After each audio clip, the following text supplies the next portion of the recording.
दोस्तों, स्वागत है आपका हमारे YouTube चैनल में। तो देखिए, चर्चा चल रही थी गुप्तकालीन प्रशासन की। तो हमने जो है केंद्रीय प्रशासन की चर्चा की थी, प्रांतीय प्रशासन का भी विभाजन पढ़ाया था, फिर सैन्य व्यवस्था की चर्चा की थी, फिर हमने जो है आर्थिक व्यवस्था की भी चर्चा की थी, टैक्स की भी हमने चर्चा की थी। और आज जो है व्यापारिक व्यवस्था या शिल्प उद्योग की चर्चा करना है। तो चर्चा करने से पहले कुछ क्वेश्चन पूछ लेते हैं। बताइए, अच्छा, केंद्रीय प्रशासन में कुछ अधिकारी थे, उनका कार्य क्या था? तो बताइए, महाबलाधिकृत क्या होता था? सेनापति क्या होता था? सेनापति होता था। महादंड नायक क्या होता था? न्यायाधीश क्या होता था? न्यायाधीश होता था। और महासैन्य विग्रह क्या होता था? युद्ध एवं शांति का मंत्री, या कह सकते हैं विदेश विभाग भी होता था। दंडपाशी कौन होते थे? पुलिस विभाग के अधिकारी होते थे। कुमारा मात्य कौन होता था? जिले का प्रमुख अधिकारी कुमारा मात्य कहलाता था। महापक्ष पटली कौन होता था? तो लेखा विभाग, जो लेख विभाग था या लेखा जो विभाग था, उसका प्रमुख अधिकारी होता था। जो महाप्रतिहार या कंचुकी होते थे, वो क्या होते थे? तो अंता महल या अंता जो महल थे या जो राजमहल थे, उनके जो है क्या थे? रक्षक थे। ठीक है, बताइए, अच्छा, ध्रुवाधिकरण क्या होता था? भूमि कर वसूलने वाला अधिकारी होता था ध्रुवाधिकरण। और करणिक क्या होता था? भू आलेखों को सुरक्षित करने वाला अधिकारी होता था। ठीक है, ऐसे पूर्वपाल जो है नगर का प्रधान अधिकारी होता था। तो ये हमने केंद्रीय प्रशासन के अधिकारियों की चर्चा की थी। ये हमने प्रांतीय प्रशासन की भी चर्चा की थी। ठीक है, साम्राज्य किसमें विभक्त था? प्रांतों में। प्रांतों को क्या कहते थे? अवनिभुक्ति ना, ये कहा जाता था। और इसका जो अधिकारी होता था वो ऊपरी कहलाता था। क्या कहलाता था? फिर हमने बताया था प्रांत विभाजित थे किसमें? जिले में। और जिले को क्या कहते थे? विषय। क्या कहते थे? और इसका अधिकारी विषय पति कहलाता था। ठीक है, फिर इसके बाद विषय विभाजित थे किसमें? वीटी में। किसमें? वीटी में। और वीटी को क्या कहते थे? तहसील कहते थे। क्या कहते थे? तहसील। और फिर वीटी जो है विभाजित थी पेट में। किसमें? पेट में। और पेट होता था कई गांव का समूह होता था। और जो सबसे छोटी इकाई थी वो थी ग्राम। और ग्राम का मुखिया क्या कहलाता था? ग्रामीण कहलाता था। ठीक है, इसके अलावा कुछ और अधिकारी होते थे, उनकी भी हमने चर्चा की थी। जैसे नगर श्रेष्ठी क्या होता था? महाजनों का प्रमुख होता था। ठीक है, फिर हमने सातवाहन की चर्चा की थी। सातवाहन क्या होते थे? व्यापारियों का प्रमुख होता था। फिर हमने प्रथम कुलिक की चर्चा की थी। तो प्रथम कुलिक क्या होते थे? प्रधान शिल्पी होते थे। फिर हमने प्रथम कायस्थ की चर्चा की थी, और वो क्या होते थे? लेखक होते थे या लिपिकों का प्रमुख होता था। ठीक है, फिर हमने आपको बताया था ग्राम प्रशासन की जानकारी हमें किस अभिलेख से मिलती है? खो अभिलेख। और खो अभिलेख कहाँ से मिला है? राजस्थान से प्राप्त हुआ है। ठीक है, इस सैन्य व्यवस्था की हमने चर्चा की थी। तो सैन्य व्यवस्था का प्रमुख अधिकारी कौन होता था? महाबलाधिकृत होता था। ठीक है, और जैसे हमने बताया था घुड़सवार सैनिक भी होते थे, हस्त सेना भी होती थी। ठीक है, तो हस्त सेना का जो प्रधान होता था वो महापीलपति कहलाता था। जो अश्व सेना का प्रधान होता था वो भटाश्वपति कहलाता था। ठीक है, फिर हमने बताया था जो साधारण सैनिक होते थे वो चांट कहलाते थे ना, और जो पुलिस कर्मचारी थे वो भाट कहलाते थे। ये भी हमने चर्चा की। न्याय व्यवस्था की हमने चर्चा की थी। सर्वोच्च न्यायालय किसका होता था? राजा का न्यायालय होता था ना। फिर होता था पूग न्यायालय, जो नगर के विवादों का निपटारा करता था। फिर कौन सा होता था? श्रेणी, जो श्रेणियों के जो विवाद होते थे उनका निपटारा करता था। और फिर होता था कुल न्यायालय, जो परिवार के विवादों का निपटारा किया करता था। फिर हमने टैक्स की चर्चा की थी। भूमि 3 प्रकार की होती थी ना, एक राजा के स्वामित्व में होती थी, और एक कृषकों के निजी स्वामित्व में होती थी, और एक होती थी मंदिरों और जो ब्राह्मणों को दान में दी जाती थी, वो होती थी भूमि। भूमि के प्रकार भी कई बताए थे। क्षेत्र जो खेती योग्य भूमि थी ना, वास्तु निवास योग्य भूमि थी, गोचर जो है चारागाह भूमि थी। ठीक है, तो इनकी भी हमने चर्चा की थी। फिर टैक्स की हमने चर्चा की थी। भाग वो कर होता था जो कितना? 1/6 से 1/4 लिया। भोग जो है जनता द्वारा जो भेंट किया गया उपहार होता था वो भोग होता था। ऐसे हमने चर्चा की थी। शुल्क की जो सीमा शुल्क या चुंगी कर होता था। हिरण नगद कर होता था। में अनाज कर होता था। बलि और धार्मिक कर होता था। तो इनकी भी हमने चर्चा की थी, ठीक है। फिर हमने भूमि की इकाइयों की चर्चा की थी। तो भूमि की इकाई जो है, जो बंगाल में प्रचलित थी, वो पाटक कहलाती थी। क्या कहलाती थी? पाटक कहलाती थी। इसके अलावा जो है बौधायन सूत्र में निवर्तन नामक जो है भूमि की माप का उल्लेख है। अन्य इकाइयां हमने लिखाई थी, कुल्या वाप थी ना, द्रोण वाप थी और अच्छ वाप, ये भी इकाइयां थी। जबकि जो एक होता था लट्ठा ना, लट्ठा या नर, जो कितने हाथ का होता था? 6 हाथ का, वो भी जो है भूमि की इकाई होती थी, ठीक है। ये हमने सिंचाई के साधन भी बताए थे। सिंचाई के लिए जो है अरघट, घंटी यंत्र, तुला यंत्र, ये सब सिंचाई के क्या थे? साधन थे। अब हेडिंग डाल लीजिए शिल्प उद्योग। तो शिल्प उद्योग में एक तरफ लिखिए स्थान और दूसरी तरफ लिखिए व्यापारिक श्रेणी। तो स्थान में लिखिए पहले इंदौर, और कहते हैं इंदौर में जो है तेलियों की श्रेणी थी। किसकी थी?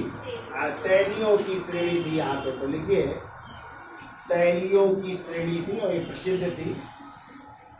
तैलियों मतलब तेल निकालने वाले जो होते थे, उनकी श्रेणी थी। तो ये तैलियों की श्रेणी थी, ठीक है। फिर के दूसरा विदिशा में, और विदिशा में लिखो हाथी दांत के कारीगरों की श्रेणी थी। विदिशा में हाथी दांत के कारीगरों की श्रेणी थी। हाथी दांत के कारीगरों की श्रेणी,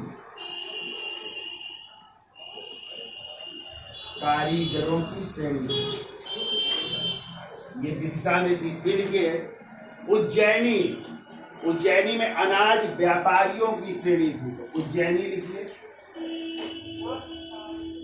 और यहाँ पे अनाज व्यापारियों की श्रेणी थी। अनाज व्यापारियों की श्रेणी, अनाज का व्यापार करते थे, उनकी श्रेणी थी। उज्जैनी के बाद लिखिए नासिक, और नासिक में थी बुनकरों की श्रेणी, ठीक है। नासिक, नासिक में बुनकरों की श्रेणी।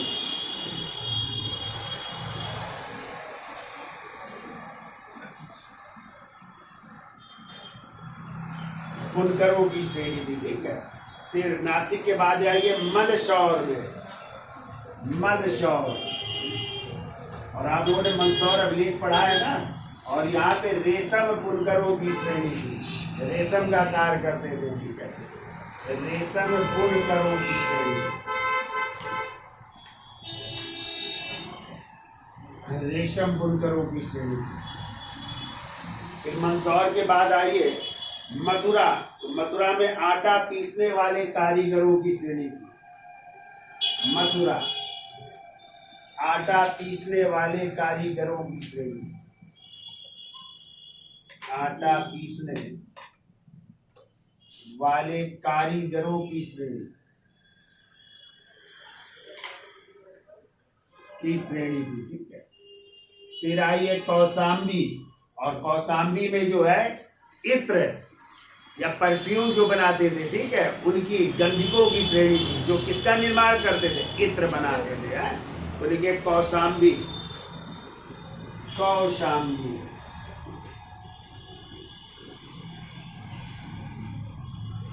यहाँ पे गंधिकों, गंधिकों, या आप लिख करके लिख लो इत्र बनाने वाले, इत्र बनाने वाले कारीगरों की श्रेणी, कारीगरों की श्रेणी थी। इत्र का निर्माण करते थे। ये मिलान करने को आता है कहाँ पे किसकी श्रेणी आती है, याद हो जाएगा। इंदौर में तैलियों की श्रेणी थी, विदिशा में हाथी दांत के कारीगरों की श्रेणी थी, उज्जैनी में अनाज व्यापारियों की श्रेणी थी, जबकि नासिक में बुनकरों की श्रेणी थी, मंदसौर में रेशम बुनकरों की श्रेणी थी, मथुरा में आटा पीसने वाले कारीगरों की श्रेणी थी, और कौशाम्बी में गंधिकों की श्रेणी थी, जो इत्र का निर्माण करते थे, ठीक है। तो एक पॉइंट को देखो, कुमार गुप्त प्रथम एवं बंधु वर्मन के मंदसौर अभिलेख से पता चलता है, कुमार गुप्त प्रथम है, कुमार गुप्त प्रथम एवं बंधुगुप्त के मंदसौर अभिलेख से पता चलता है कि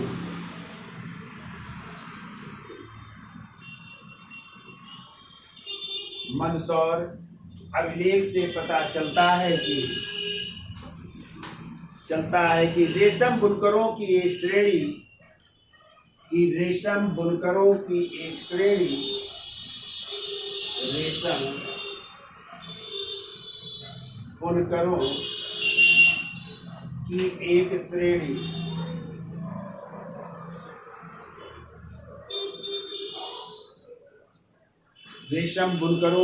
श्रेणी लिखो 437-38 ईस्वी में 437 या 438 ईस्वी में एक भव्य सूर्य मंदिर का निर्माण करवाया। एक भव्य सूर्य मंदिर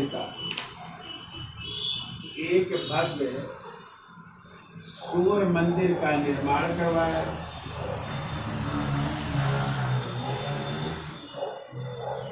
एक भव्य सूर्य मंदिर का निर्माण करवाया और 473-74 ईस्वी में इसकी मरम्मत भी करवाई और 473 या 474 ईस्वी में इसकी मरम्मत भी करवाई।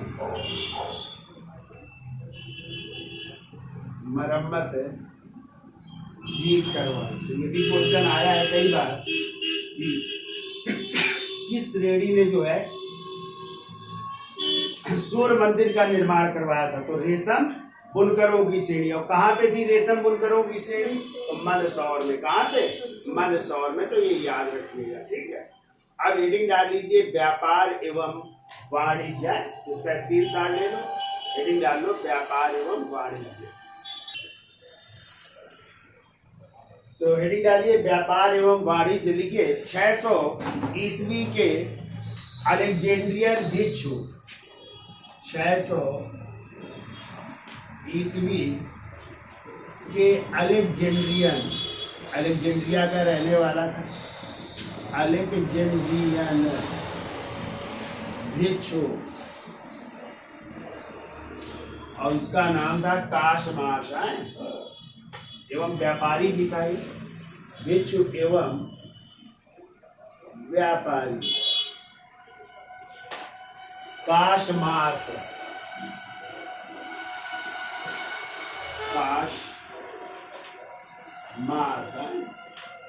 और इसका टाइम विंडो काशमाश का है 530 से 550 ईस्वी।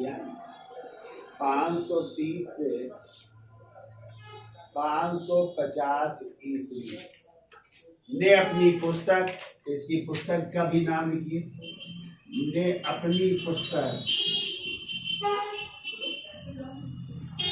पुस्तक का नाम था क्रिश्चियन टोपोग्राफी। है पुस्तक का नाम लिखिए क्रिश्चियन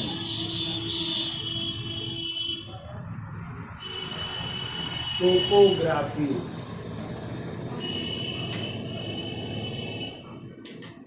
क्रिश्चियन टोपोग्राफी में मानसूनी हवाओं के बारे में जानकारी दी है। टोपोग्राफी में मानसूनी हवाओं के बारे में, मानसूनी हवाओं के बारे में जानकारी दी है। जबकि हमने पीछे पढ़ाया था कि अरब सागर में चलने वाली मानसूनी हवाओं की जानकारी किसने दी थी। तो वहां पे हमने पढ़ाया था 45 ईस्वी में हिप्पालस नामक एक ग्रीक नाविक ने अरब सागर पर चलने वाली मानसूनी हवाओं की जानकारी दी थी। जबकि काशमाश ने भी जो है कौन सी मानसूनी हवाओं के बारे में जानकारी दी है अपनी पुस्तक किसमें? क्रिश्चियन टोपोग्राफी में। ठीक है, क्या दी है? तो लिखता है ये भारत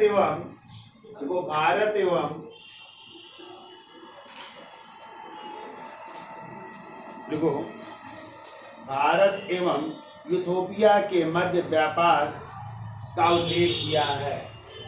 भारत एवं एवं यूथोपिया के बीच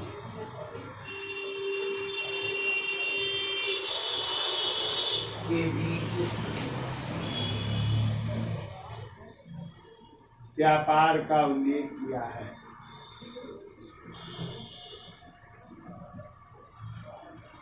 इथोपिया के बीच व्यापार का उल्लेख किया है। और इसने भारत एवं चीन और आगे, और इसने भारत एवं चीन के व्यापार में, और इसने भारत एवं चीन के व्यापार में, चीन के व्यापार में सिंघल द्वीप, सिंघल द्वीप, और सिंघल द्वीप किसे कहते थे? श्रीलंका को है। तो सिंघल द्वीप यानी श्रीलंका को बिचौलिए के रूप में वर्णित किया है। श्रीलंका को बिचौलिए के रूप में वर्णित किया है, यानी मध्यस्थता का कार्य कौन सा बंदरगाह करता था? श्रीलंका का। तो बिचौलिए के रूप में वर्णित किया है, बिचौलिए के रूप में वर्णित किया। ठीक है। और स्वयं फायान एक व्यापारी जहाज से श्रीलंका से चीन गया था। और स्वयं फायान एक व्यापारी जहाज से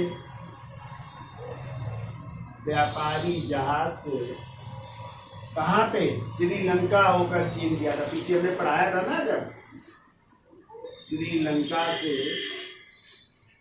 चीन गया था, ये भी उल्लेख किया है। ठीक है। व्यापारी जहाज से श्रीलंका से चीन गया। अगला पॉइंट लिखिए। गुप्त काल का सबसे महत्वपूर्ण बंदरगाह, गुप्त काल का सबसे महत्वपूर्ण बंदरगाह, सबसे महत्वपूर्ण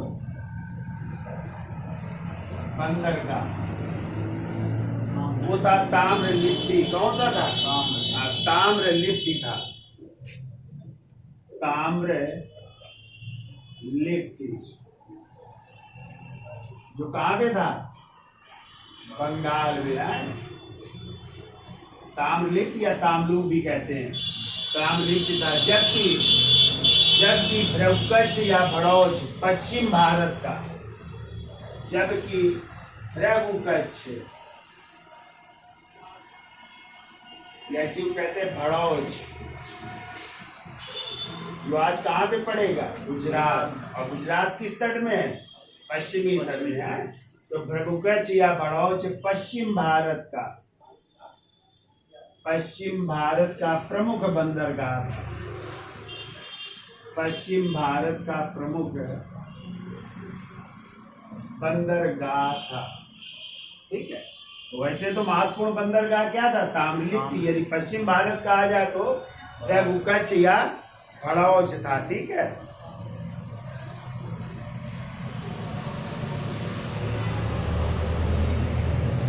अब हेडिंग डाल दीजिए सामाजिक व्यवस्था है, तो इसका स्क्रीनशॉट ले लो।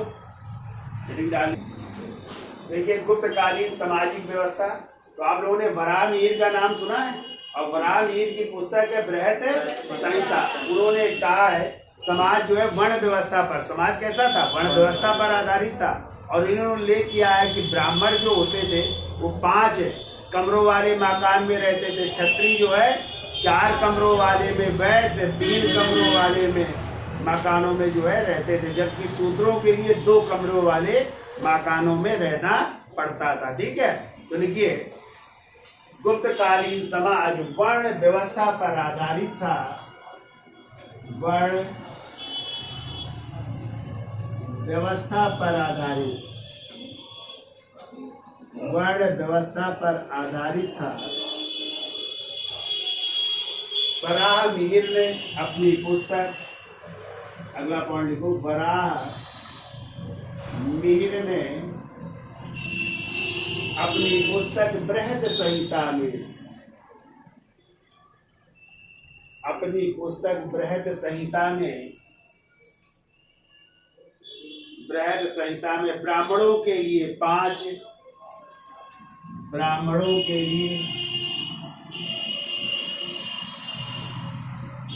5 कमरे वाला मकान है, 5 कमरे वाला मकान। क्षत्रिय के लिए 4 कमरे वाला मकान। वैश्य के लिए 3 कमरे वाला मकान और शूद्र के लिए 2 कमरे वाले। शूद्र के लिए 2 कमरों के मकान निवास के लिए प्रयुक्त होते थे, ठीक है, या 2 कमरों के निवास में रहते थे, 2 कमरे वाले मकान में रहते। ये उल्लेख किसने किया है? बृहद संहिता में, ठीक है। देखो न्याय संहिता में देखो दंड भी कैसे मिलता था इन लोगों को, चारों वर्णों को किस प्रकार दंड था। तो देखो न्याय संहिता में, ये भी कानून ग्रंथ है गुप्त काल का।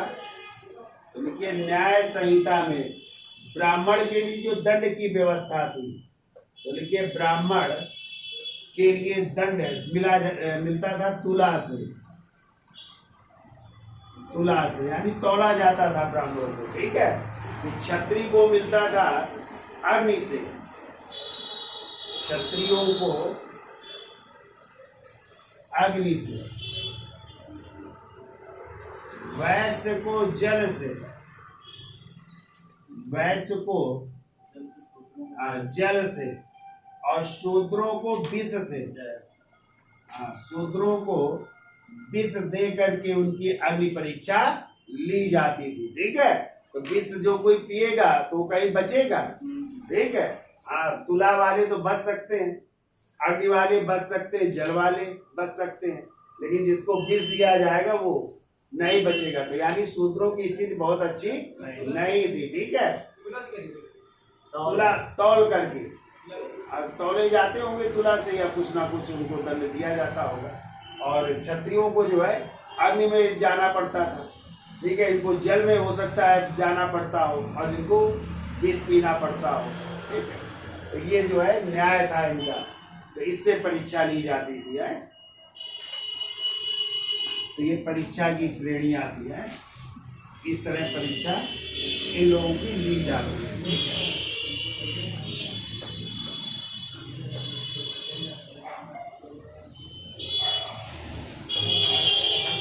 अब देखो कायस्थों का सर्वप्रथम उल्लेख है। कायस्थ भी है ना, जो आजकल लाला लोग होते हैं, तो कहते हैं कायस्थों का सर्वप्रथम उल्लेख है। तो कई बार क्वेश्चन आए, याद रखिएगा। कायस्थों का सर्वप्रथम उल्लेख याज्ञवल्क्य की स्मृति में, याज्ञवल्क्य की स्मृति में।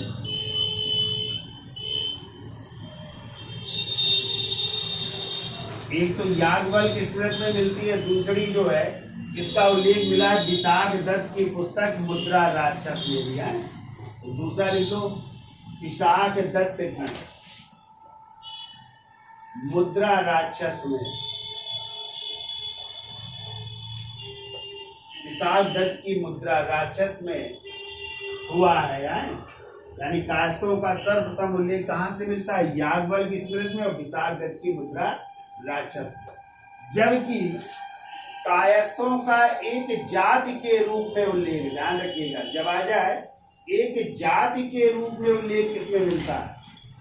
एक जाति के रूप में उल्लेख है वो मिलता है ओशनम स्मृति से, ठीक है। याद रखिएगा, एक जाति के रूप में उल्लेख मिलता है ओशनम स्मृति में मिलता है। ये दोनों क्वेश्चन बहुत पूछे गए, याद रखिएगा। यदि आ जाए कायस्थों का सर्वप्रथम उल्लेख किसमें मिलता है, तो याज्ञवल्क्य स्मृति और विशाख दत्त की पुस्तक मुद्रा राक्षस में। जबकि आ जाए कायस्थों का एक जाति के रूप में उल्लेख किसमें मिलता है, तो ओशनम स्मृति में मिलता है, एक जाति के रूप में, ठीक है। फिर इसके अलावा यदि आ जाए कायस्थों का प्रथम उल्लेख कहाँ मिलता है, तो देखो श्रावस्ती, यानी जिसे आप लोग श्रावस्ती का एक दूसरा नाम क्या है, सहेत महेत, लिख लो सहेत महेत या श्रावस्ती अभिलेख से, सहेत महत या श्रावस्ती अभिलेख एवं गुप्तकालीन अभिलेखों में, एवं गुप्तकालीन अभिलेखों में कायस्थों का या प्रथम कायस्थ का विवरण मिलता है। प्रथम कायस्थ का विवरण मिलता है, का विवरण मिलता है। ठीक है, ये याद करिए। अब देखिए गुप्त काल में दास प्रथा प्रचलित थी, तो अगला पॉइंट लिखिए, देखो गुप्त काल में, इधर लिख देते हैं, देखिए गुप्त काल में दास प्रथा प्रचलित थी। गुप्त काल में दास प्रथा प्रचलित थी, यानी इस समय भी दास होते थे। ठीक है, और नारद ने सबसे ज्यादा प्रकार के दासों का उल्लेख किया। कितने प्रकार के? 15 प्रकार के हैं, 15 प्रकार के दासों का उल्लेख किया। जबकि हमने आपको बताया था कौटिल्य के अर्थशास्त्र में कितने प्रकार के, 9 प्रकार के दासों का उल्लेख है। ठीक है, और फिर हमने बताया था मनु स्मृति में यदि आ जाए तो 7 प्रकार के दासों का उल्लेख मिलता है। ये भी याद रखिएगा आप लोग, मनु स्मृति में 7 प्रकार के दासों का उल्लेख है, ये भी याद रखिएगा, दासों का उल्लेख है।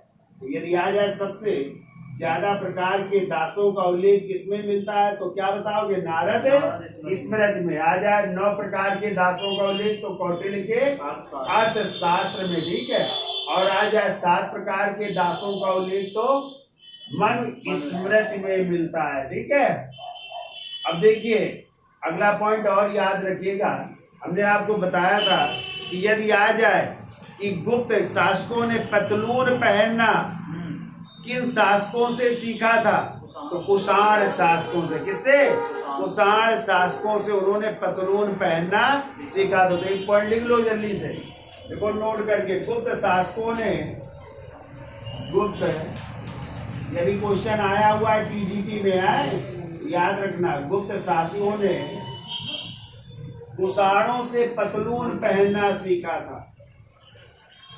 कुषाणों से पतलून पहनना सीखा था। पतलून पहनना सीखा था, तो ये भी याद रखिएगा, इन्होंने पतलून या पैंट पहनना किससे सीखा? कुषाण शासकों से सीखा था, ये भी याद रखिएगा। ठीक है, और यदि आ जाए सबसे ज्यादा अश्वमेध यज्ञ किसने किए, तो कदम्ब वंश के राजा मयूर शर्मन्य, और 4 अश्वमेध यज्ञ तो प्रवर सेन प्रथम, काटक वंश के राजा, आगे पढ़ेंगे तो वो भी याद रखिएगा। इसके अलावा किन गुप्त शासकों ने अश्वमेध यज्ञ किया, तो समुद्रगुप्त ने और कुमार गुप्त महेंद्रगुप्त ने भी क्या किए थे? अश्वमेध यज्ञ किए थे, ये भी आपको याद रखना है।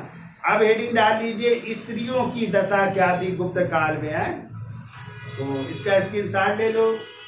दशा लिखो, महाभारत के अनुसार पत्नी के बिना जीवन शून्य है कहा गया है। ठीक है, यदि पत्नी नहीं है व्यक्ति के तो जीवन क्या है?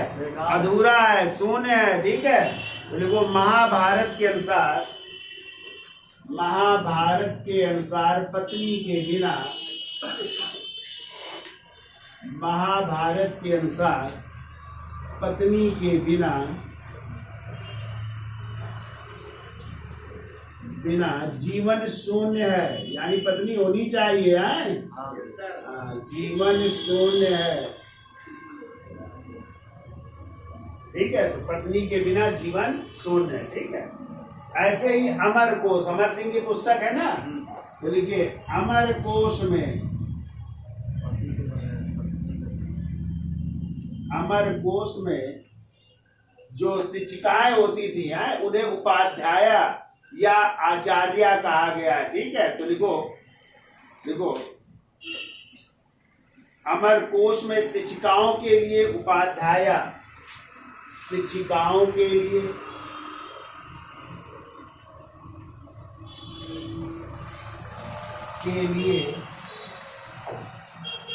उपाध्याया या आचार्य कहा गया है।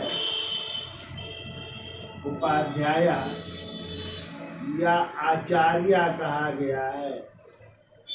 ठीक है, उपाध्याय या आचार्य का प्रयोग किया गया या आचार्य शब्द का प्रयोग किया गया। ठीक है, फिर वो कालिदास की अभिज्ञान शाकुंतलम में है ना, कालिदास की पुस्तक, देखो कालिदास की अभिज्ञान शाकुंतलम में,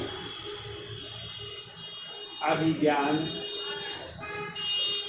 शाकुंतलम में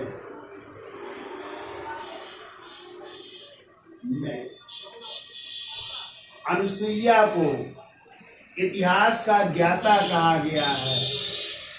अनुसुईया को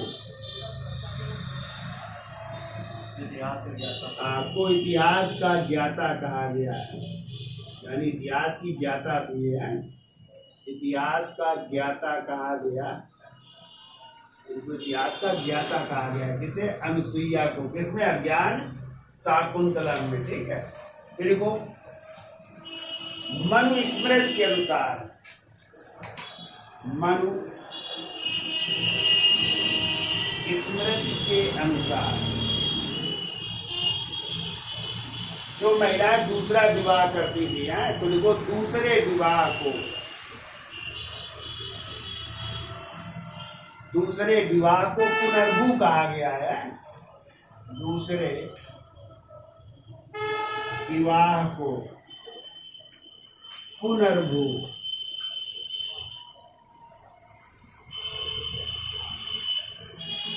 क्या कहा गया, पुनर्भू कहा गया। ठीक है, दूसरे विवाह को पुनर्भू और उसकी संतान को, और जो उससे उत्पन्न होती थी संतान, उस संतान को पौन भर्व कहा गया है, पौन भर्व कहा गया है।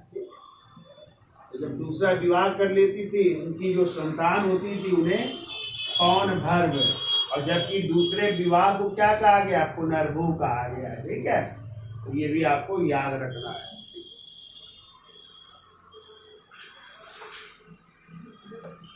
फिर हमने आपको बताया था सती प्रथा भी प्रचलित थी, तो सती प्रथा का कौन सा अभिलेखी प्रमाण मिला है,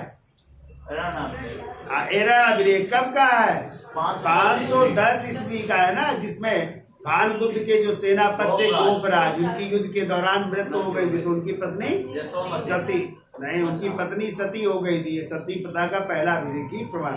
और यशोमती तो हर्षवर्धन की माँ थी, जो कि उनके पति प्रभाकर वर्धन की जब मृत्यु हुई थी तो वो भी सरस्वती नदी के किनारे क्या हो गई थी, सती हो गई थी। ठीक है, तो लिख लो, देखो 510 ईस्वी के एरा अभिलेख से, ये भी महिलाओं से ही तो संबंधित है, 510 ईस्वी के एरा अभिलेख से। और एरा अभिलेख कहाँ से प्राप्त हुआ है, जबलपुर मध्य प्रदेश है। एरा अभिलेख से सती प्रथा का उल्लेख मिलता है,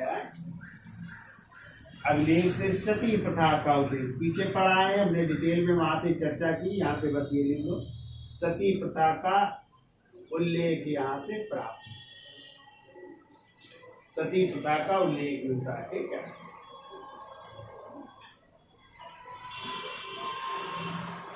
अब लिखिए,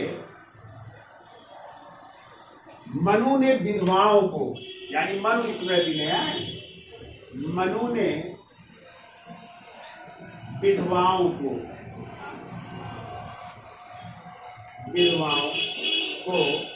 पुनर्विवाह का अधिकार नहीं दिया है, यानी वो पुनर्विवाह नहीं कर सकती थी। ठीक है, पुनर्विवाह का अधिकार नहीं दिया है, अधिकार नहीं दिया है, पुनर्विवाह का अधिकार नहीं दिया, जबकि नारद एवं पराशर स्मृति में, जबकि नारद एवं पराशर ने ऐसा कर, जबकि नारद एवं पराशर ने, पराशर स्मृति भी है, नारद स्मृति भी है, पराशर ने विधवाओं को पुनर्विवाह का अधिकार दिया है, ने विधवाओं को पुनर्विवाह का अधिकार दिया है, पुनर्विवाह का अधिकार दिया है।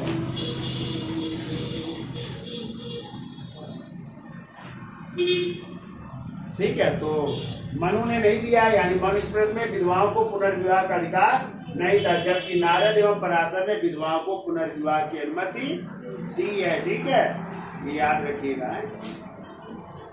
अब हेडिंग डाल दीजिए धार्मिक दशा है, तो इसका स्क्रीनशॉट ले लो, फिर डाल दीजिए धार्मिक दशा। चलिए अगला पॉइंट लिख लो, अब इसी में थोड़ा और स्त्रियों की दशा देख लेते हैं। तो देखिए याज्ञवल्क्य स्मृति में स्त्रियों को, याज्ञवल्क्य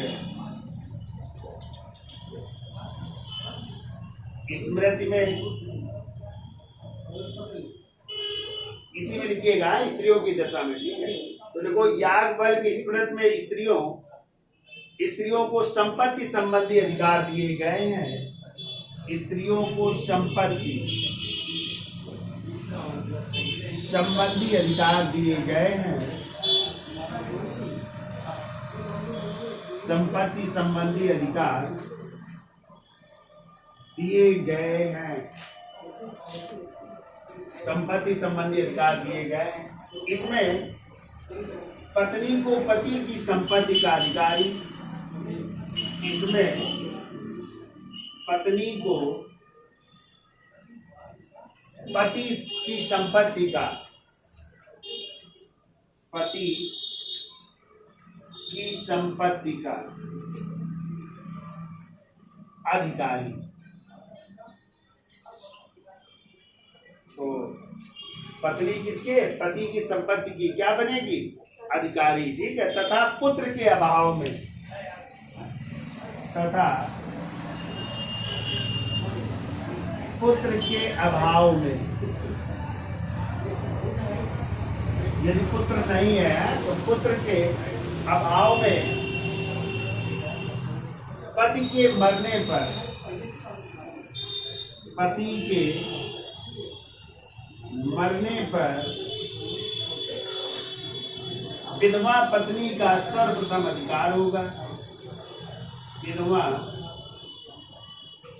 पत्नी का सर्वप्रथम अधिकार होगा, का सर्वप्रथम अधिकार होगा, उसके बाद उसकी पुत्री का, उसके बाद उसकी पुत्री का। यदि पुत्र नहीं है और पति की मृत्यु हो गई तो पहले पत्नी होगी है, या विधवा पत्नी उसकी उत्तराधिकारी होगी, और उसके बाद उसकी पुत्री का अधिकार होगा। ठीक है, उसके बाद उसकी पुत्री का अधिकार होगा। ठीक है, जबकि नारद स्मृति क्या कहती है, तो पहले इसको लिख लो, फिर ऊपर बिगाड़ करके लिख देते हैं।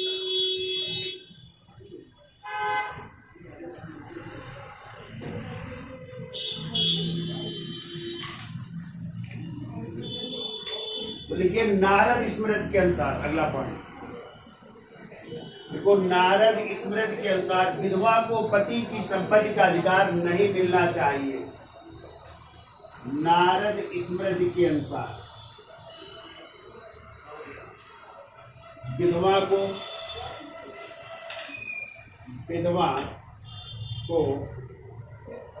पति की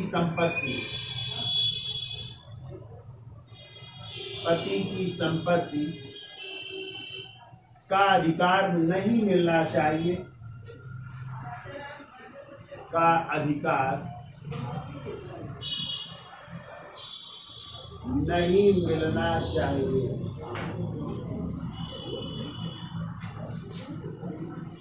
ठीक है, तो इन्होंने क्या कहा है कि जो है विधवा को पति की संपत्ति का अधिकार नहीं मिलना चाहिए, वह संपत्ति राज को प्राप्त हो जानी चाहिए, वह संपत्ति राज्य को प्राप्त हो जानी चाहिए, राज्य को प्राप्त हो जानी चाहिए।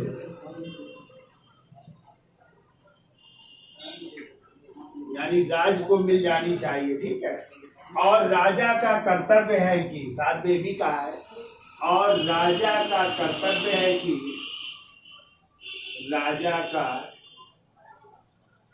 कर्तव्य है कि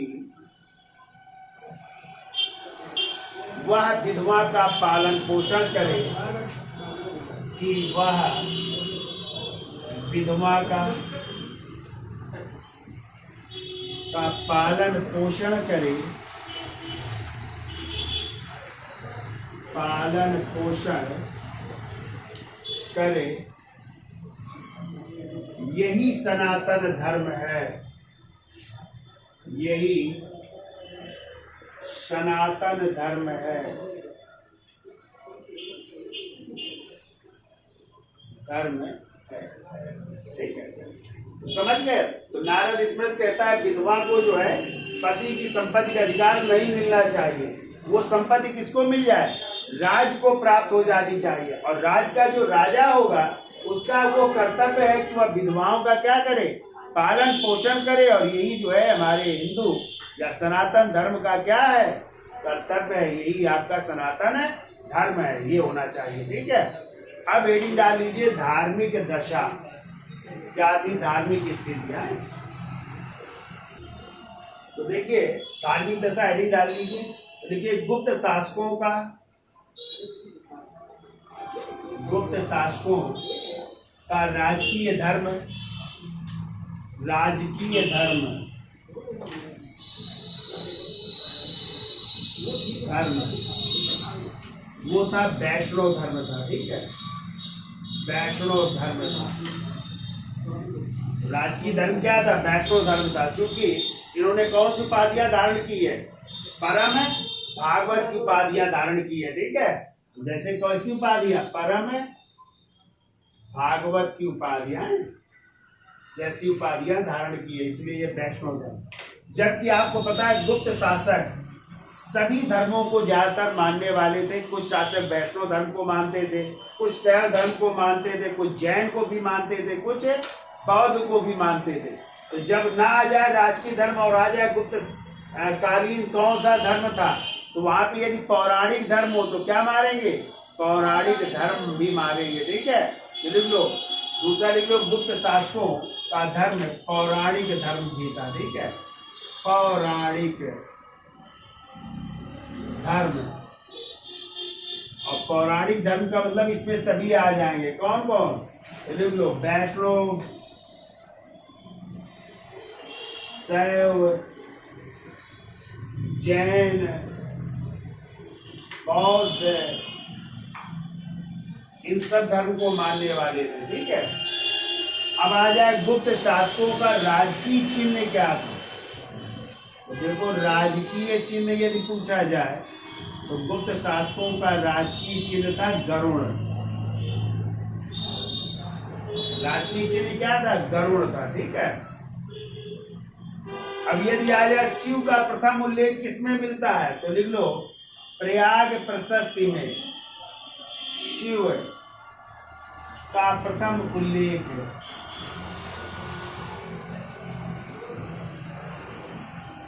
प्रयाग प्रशस्ति में मिलता है, याद रखिएगा, प्रयाग प्रशस्ति में मिलता है। ठीक है, जबकि कालिदास स्वयं शैव थे, जबकि कालिदास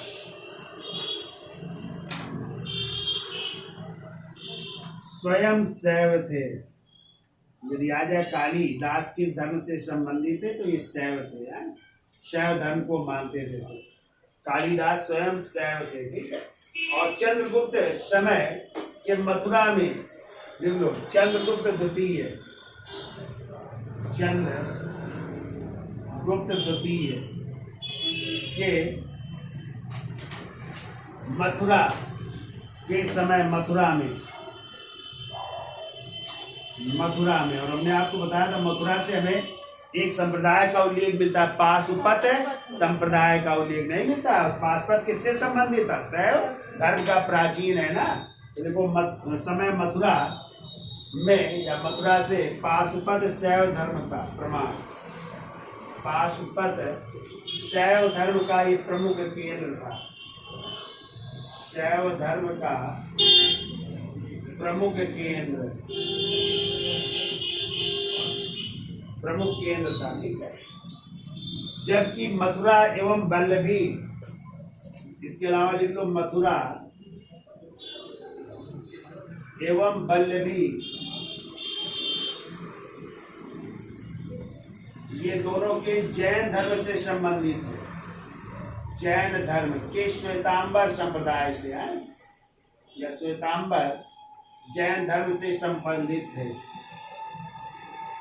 संप्रदाय से संबंधित,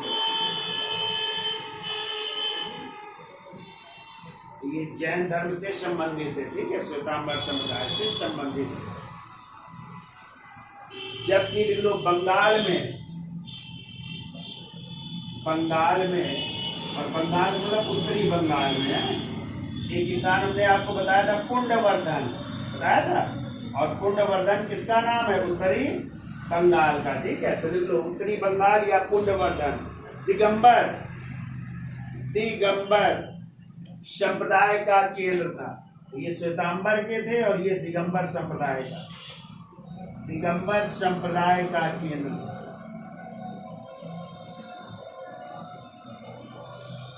दिगंबर संप्रदाय का केंद्र था। तो ये यहाँ की धार्मिक व्यवस्था थी, ठीक है। तो राजकीय धर्म वैसे तो वैष्णव था, लेकिन यहाँ पे ध्यान रखिएगा पौराणिक धर्म भी प्रचलित था, यानी वैष्णव को भी मानने वाले थे, जैन को भी मानने वाले थे, शैव और बौद्ध को भी मानने वाले थे, इसलिए पौराणिक धर्म भी कभी कभी आंसर आता है, ठीक है। राजकीय चिन्ह गरुड़ था, तो हमें शैव धर्म की जानकारी कहाँ से मिलती है? तो प्रयाग प्रशस्त से कालिदास जो कि नवरत्नों में से एक थे, किसके? चंद्रगुप्त द्वितीय विक्रमादित्य, वो भी स्वयं शैव थे। जबकि चंद्रगुप्त द्वितीय के समय जो मथुरा था वो किसका? पाशुपत संप्रदाय का प्रमुख केंद्र था। पाशुपत संप्रदाय के संस्थापक कौन थे?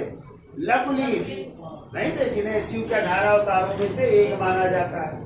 जैन धर्म से आ जाए तो मथुरा एवं वल्लभी जो है वो जैन धर्म के श्वेतांबर संप्रदाय से संबंधित है, जबकि उत्तरी बंगाल या पुंडवर्धन दिगंबर संप्रदाय का प्रमुख है, ठीक है।